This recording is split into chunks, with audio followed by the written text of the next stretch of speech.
Hi guys, মোৰ অন্য এটি ব্লগলৈ আপোনালোকক স্বাগতম জনালোঁ। আশা কৰোঁ আপোনালোক সকলো ভালে আছে, ময়ো ভালে আছোঁ। আজি এনেকৈ অকণমান মাংস আনিছিলে, সেইখিনিকে বনাবলৈ যা যোগাৰ কৰিছোঁ। আৰু এয়া প্ৰথমতে মই তেলত অলপমান আলু ফ্ৰাই কৰি ল'লোঁ, আধা সিজা কৰি ল'লোঁ মানে।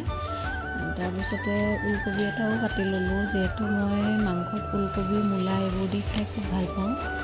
সকলোৱে ভাল নাপাবও পাৰে বাৰু, মইহে ভাল পাওঁ। তাৰপিছত বজাৰৰ পৰা অকণমান চব্জি আনিছিলোঁ, সেইখিনিও ফ্ৰিজত থৈ দিলোঁ। ল'ৰাটোকো পঢ়িব দিছিলোঁ, সি পঢ়া সময়ত চাওমিন দিছিলোঁ খাব, সি নাখালে, খাবলৈ বোলে বেয়া পালে। তাৰপিছতে মাংসখিনি চালোঁ, প্ৰায় হৈছে আৰু তথাপি অকণমান টাইম লাগিব। আনফালে মই ৰুটিও বনাবলৈ আৰম্ভ কৰিলোঁ, যিহেতু আজিকালি ৰাতি আমি প্ৰায় ৰুটিয়ে খোৱা কৰিছোঁ। ৰুটিও হোৱাৰ পিছত দেউতাক আৰু তাক প্ৰথমতে খাব দি ময়ো খালোঁ। আৰু আজিলৈ ইমানেই, গুড নাইট সকলো।